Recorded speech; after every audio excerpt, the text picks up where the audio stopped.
Hello, namaste, good morning, everybody. So, here I am today with another book review.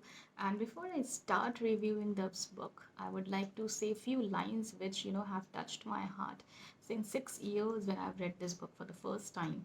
And this says that तेरे जाने का असर कुछ ऐसा हुआ मुझ पर कि तुझे ढूंढते ढूंढते मैंने खुद को पा लिया। जी हाँ, सो आज मैं हूँ एक बहुत ही खूबसूरत रविंद्र सिंह की नॉवल के साथ, जो कि अगर आप एक रीडर हैं तो definitely this is something which आपने अभी तक स्किप तो नहीं किया होगा, but still this story I would like to say in three simple words that it is very simple, this is honest, and this is very very heart touching.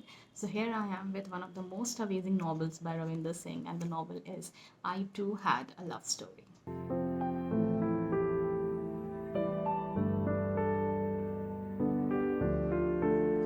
चलिए बात करते हैं अब इस कहानी के बारे में। तो सबसे पहले तो ये जो कहानी है आई टू हैड लव स्टोरी, ये कहानी है रविंद्र सिंह की एक रियल लव स्टोरी के बारे में। एंड मेरा ऐसा मानना है कि ये जो अधूरी प्रेम कहानियाँ होती हैं ये या तो व्यक्ति के जीवन के मायने बदल देती है या फिर उन्हें डायरेक्टली एक लेखक बना देती है। सो ये उनकी पहली नॉवल है जो इस लव स्टोरी के बाद उन्होंने लिखी थी। एंड ये जो कैरेक्टर्स इस किताब में हैं वो है एक्चुअली रवीन एंड खुशी के बारे में। So Raveen and Khushi, they actually meet on a social site, you can say शादी.com, एक मैट्रिमोनल साइट पे वो मिलते हैं। और वहाँ मिलने के बाद उनके बीच में एक क्यूट सी लव स्टोरी स्टार्ट हो जाती है। And the way it has been portrayed in a very happening way, in a very cute way, where they are convincing their families, where they are meeting both the families, and of course they were connecting quite good. यानी love story बहुत अच्छी चल रही होती है यहाँ पे। बहुत वो स्वीट स्वीट से क्यूट क्यूट से मूवमेंट्स हैं जो एक इनिशियल लव स्टोरीज़ में होते हैं, पहले प्यार में होते हैं। वो सारे क्यूट से मोमेंट्स को बहुत प्यारी तरह से रविंद्र सिंह ने आई थिंक अपनी पूरी फीलिंग्स के साथ उन्होंने इसे लिखा है। कहानी में ट्विस्ट तब आता है जब उनके एंगेजमेंट के 2 दिन पहले खुशी का एक्सीडेंट हो जाता है, and that is where the plot of the story actually changes.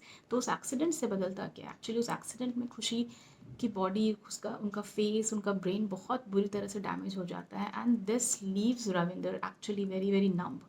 सो रवि ने उसको बचाने की कोशिश में डॉक्टर्स के साथ हॉस्पिटल बदलना, ये जो पूरा हसल चला है इसमें, वो भी इसमें पोर्ट्रे किया गया है। And you could directly connect with the book, to be very honest, उन सारे फेजेस में रविंदर उस मेंटल बैटल के साथ, बिकॉज वो इसी जद्दोजहद में रहता है कि किसी तरह से खुशी की जान बच जाए, एंड उसकी जान बचाने के लिए वो दिन और दिन बहुत परेशान रहता है।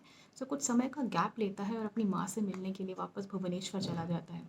तो जब वापस भुवनेश्वर जाता है तो दिन भर मन में यही रहता है कि वेदर उसकी फियांसे की जान बचेगी या नहीं बचेगी। तो वापस लौटते समय जब वो बस से वापस आ रहा होता है तो अपने बाजू में अचानक आधी रात को वो खुशी को देखता है। उसी एंगेजमेंट वाली ड्रेस में वो बैठी होती है, और वो जो एक अधूरी एंगेजमेंट थी जो पूरी नहीं हो पाती है, उस एंगेजमेंट को वो बस में पूरा करती है। उसे अपने हाथों से खाना खिलाती है, उसे अपना ध्यान रखने को कहती है, और उससे इजाज़त मांगती है कि अब मेरे जाने का वक्त आ गया है, मुझे जल्दी जाना है, मुझे नींद आ रही है, और उसके कंधे पर सर रख के सो जाती है। रवीन भी कहीं ना कहीं इस चीज़ में इन्वॉल्व हो जाता है, और बहुत खूबसूरती से इस दृश्य को पोर्ट्रे किया गया है। आप फील कर पाएंगे, आप उस समय में खुद को देख पाएंगे। कुछ समय बाद उसका फ़ोन बजता है, एंड वो होश में आता है, उसे देखता है कि खुशी उसके साथ नहीं है। और जब वो फ़ोन पिक करता है तो वो फ़ोन खुशी के पिता का होता है, जो उसे ये खबर देते हैं कि कुछ समय पहले खुशी उन सबको छोड़ के इस दुनिया से जा चुकी है, she is no more. This leaves Ravi numb. उसे कुछ समझ नहीं आता है, उसे हैंडल नहीं कर पाता है, और खुशी से मिलने के बजाय अपने घर वापस अपने माँ बाप के पास चला जाता है। वहाँ जाने के बाद अपने पेरेंट्स को ये स्टोरी रिवील करता है, एंड नम होकर जिस तरह अपने कमरे में पहुँचता है, खुद को बड़ा एम्प्टी और खाली और हारा हुआ महसूस करता हुआ रवीन, जिसके हाथ से सब कुछ फिसल चुका है, उस दृश्य में जब एंटर करता है, as a lover, as a person, if you are somebody who have lost someone in your life, you can feel the character of Raveen, which Ravinder Singh has portrayed at the moment. And वो जो emotional connect as a reader आप उस समय ला पाएंगे, ये बहुत beautifully portray किया।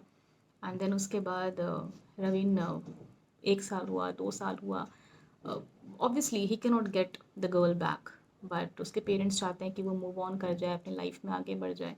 बट कहीं ना कहीं रवीन जो है इंटरनली डेड था। लोगों के सामने हंसता था, खुश रहता था, बट वो जो एक कहावत है ना कि जो रियल लवर्स होते हैं they actually can never move on, it was the same with Raveen in the book, which actually was unable to move on. उसे हर किसी भी चीज़ में कोई इंटरेस्ट नहीं होता है, किसी लव स्टोरी में, किसी और लड़की में, या शादी में, या किसी भी रिलेशनशिप में. उसे अपने काम पे फोकस करता है, प्रैक्टिकल लड़का बन जाता है.